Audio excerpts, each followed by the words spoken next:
मित्रों, दूर देश से विश्लेषण में आपका हार्दिक अभिनंदन।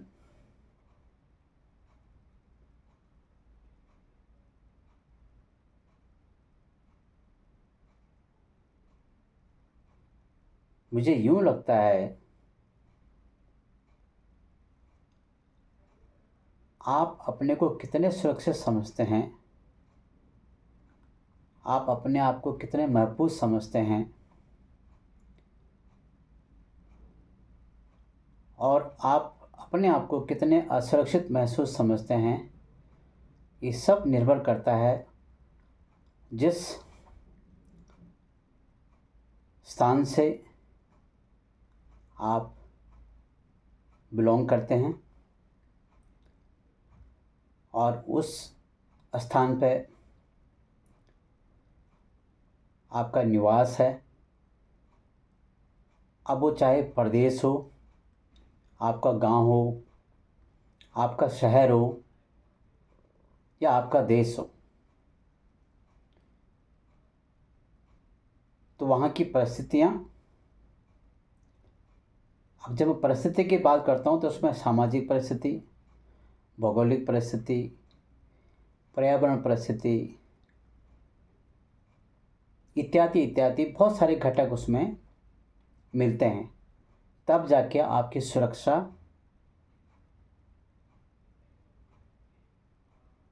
और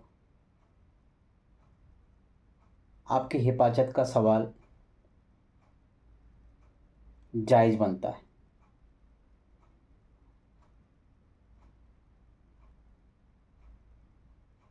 ये भाव मेरे मन में कैसे जागा,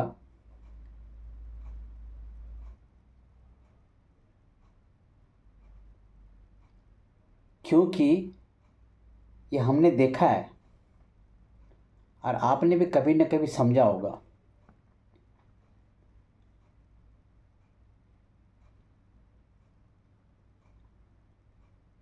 कल्पना कीजिए, यदि आप दूर दराज पहाड़ों में किसी गांव में हैं और रास्ते में अकेले जा रहे हैं, तो आपको भय एक ही चीज़ का होता है, वो होता है जंगली जानवर। कोई इधर से उधर से आपको कोई पंजा ना मारे, आपको कोई काट न दे, इतना ही भय होता है। वहाँ इंसानों का भय नहीं है। और होता ये है कि आप जब अकेले चल रहे होते हैं और कहीं दूर नज़र आपको कोई आता है कि आपको पीछे से आ रहा है कोई, तो आप रुक जाते हैं। क्यों रुकते हैं आप? क्योंकि आपको सहारा मिल जाता है कि चलो मैं और मेरे साथ एक दूसरे भी आ रहा है तो हम साथ में चलेंगे। आप अपने आप को इतने सुरक्षित समझते हैं जब आपके साथ एक आदमी और मिल जाता है। हालांकि आप उस व्यक्ति को जानते नहीं, पहचानते नहीं, लेकिन मन ही मन में आपके अंदर एक ऐसा भावना आ जाती है कि ये जो भी है ये मेरा साथी बन के चलेगा और आगे का जो रास्ता है हम दोनों साथ में तय करेंगे, चाहे वो कहाँ तक भी जाए।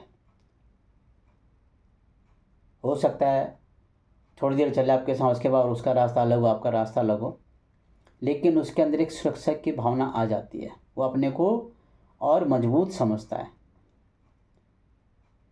लेकिन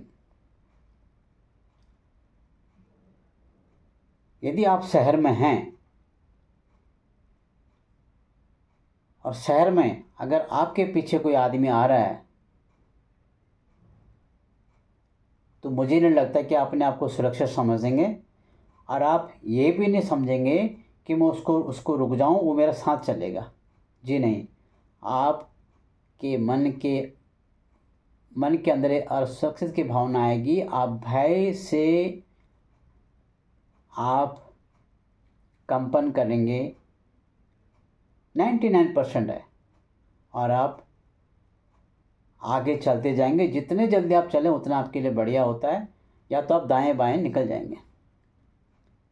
ये आम तौर पर शहरों में होता है। लेकिन भारत के गांव में, दूर दराज के इलाकों में ऐसा नहीं होता है। इसीलिए मैं कह रहा हूँ, परिस्थितियाँ, भौगोलिक स्थितियाँ, सामाजिक स्थितियाँ, सब स्थितियों को देख के आपका जीवन सुरक्षित है कि नहीं है, ये इसी पर निर्भर करता है।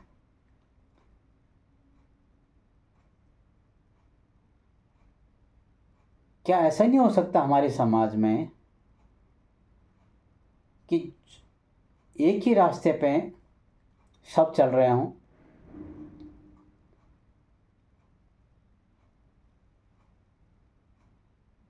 काम सबके अपने अपने हों, कोई किसी काम से जा रहा है, कोई किसी काम से जा रहा है, चाहे वो धार्मिक काम से जा रहा हो, भौतिक कार्य से जा रहा हो, किसी न किसी लक्ष्य को प्राप्त करने के लिए वो रास्ते में है। और रास्ते में हम बहुत सारे लोग चल रहे हैं।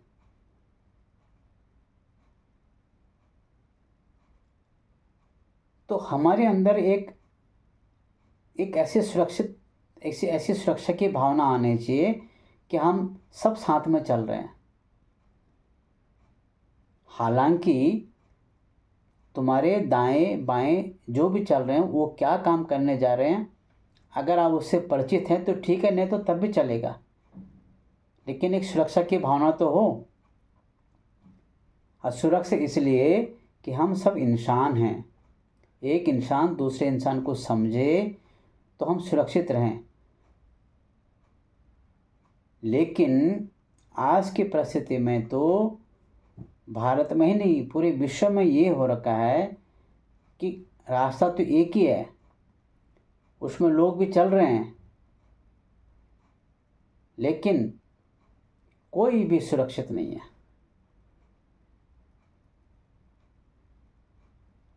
हो सकता है आपके आगे, आपके पीछे, दाएं बाएं जो भी चल रहा हो, आपको कोई नुकसान नहीं पहुंचाएगा, फिर भी हम और आपके अंदर एक असुरक्षा की भावना उत्पन्न हो रही है। आखिर इसका कारण क्या है? ये शोध का विषय है, ये जानने का विषय है। आखिर ऐसा क्यों? काश वो दिन आएगा इस दुनिया में जब एक इंसान दूसरे इंसान से डरेगा नहीं, एक से दूसरे को भय नहीं होगा, एक से दूसरे को ईर्ष्या नहीं होगी, कोई द्वेष की भावना नहीं होगी। सब अपने अपने कर्म क्षेत्र में अपना अपना हिस्से का काम कर रहे होंगे।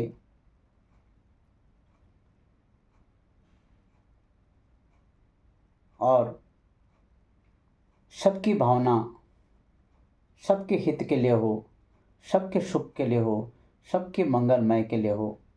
ऐसा कभी दिन आएगा इस संसार में?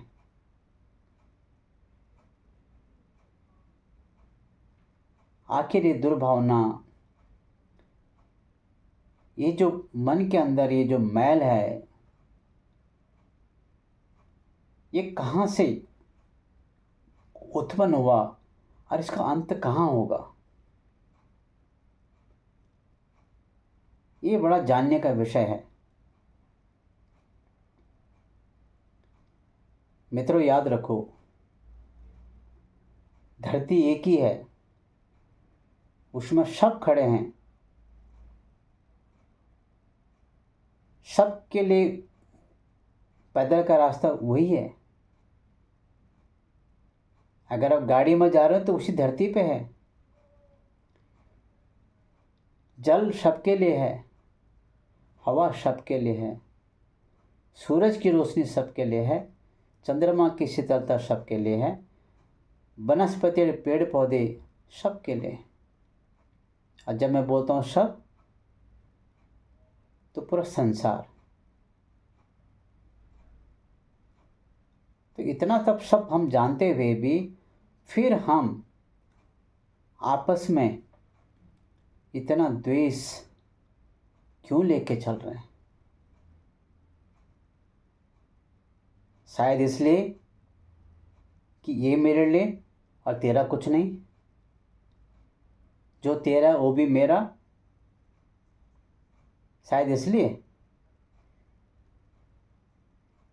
अरे भैया, जो जो उसको तो आज अपना समझ रहा है, कल वो किसी का हो जाएगा, और जो कल किसी का होने वाला वो परसों किसी का हो जाएगा।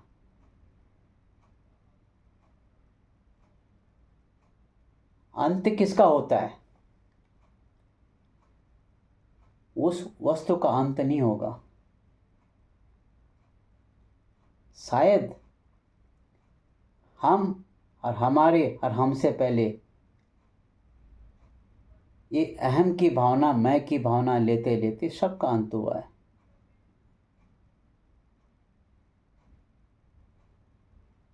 तो आखिर क्यों? हमें समझना पड़ेगा।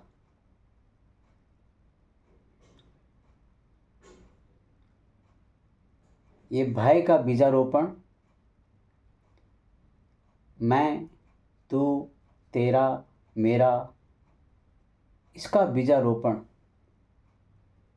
ये कहाँ से इसकी शुरुआत हुई? क्या हम इसका अंत नहीं कर सकते? कर सकते हैं, अगर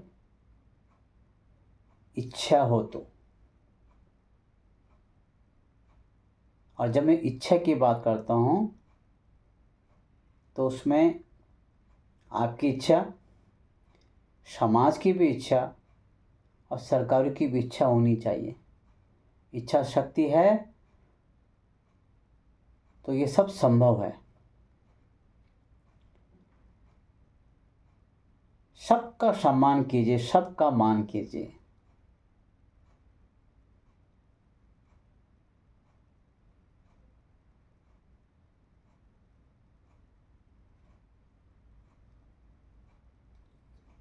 चाहे वो किसी भी काम में लिप्त है, चाहे वो किसी धर्म से है, चाहे वो किसी पंथ से है, चाहे वो किसी भी समाज से है, सबका सम्मान करना ही मानवता का धर्म है।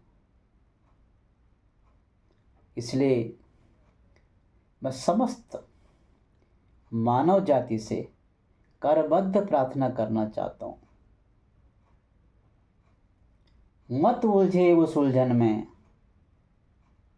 जिसमें हम भी उलझे, हमारे भी उलझेंगे और आने वाले वो भी उलझेंगे। ये काम ना करें, कुछ ऐसा करें ताकि आने वाली पीढ़ियाँ, आने वाले जो हमारे बच्चे हैं, उनके बच्चे हैं, बच्चों के बच्चे, जैसे संसार में चल के आ रहा है, वो हम और आपको हमारे अच्छे कर्मों के लिए याद रखेंगे। सदैव हमें सद्भावना, प्यार और इज्जत, ये गिने चुने आचरण हैं, अगर इनको हम अपने साथ लेकर चलते हैं तो मुझे लगता नहीं है कोई एक दूसरे को दुख देगा। अगर कोई दुखी होगा भी तो उसके दुख में उसका साथ देगा। ये मेरा मानना है। मित्रों, आज के विश्लेषण में इतना ही। आप स्वस्थ रहें, मस्त रहें और व्यस्त रहें। फिर मुलाकात होगी कल। तब तक के लिए आपको नमस्कार।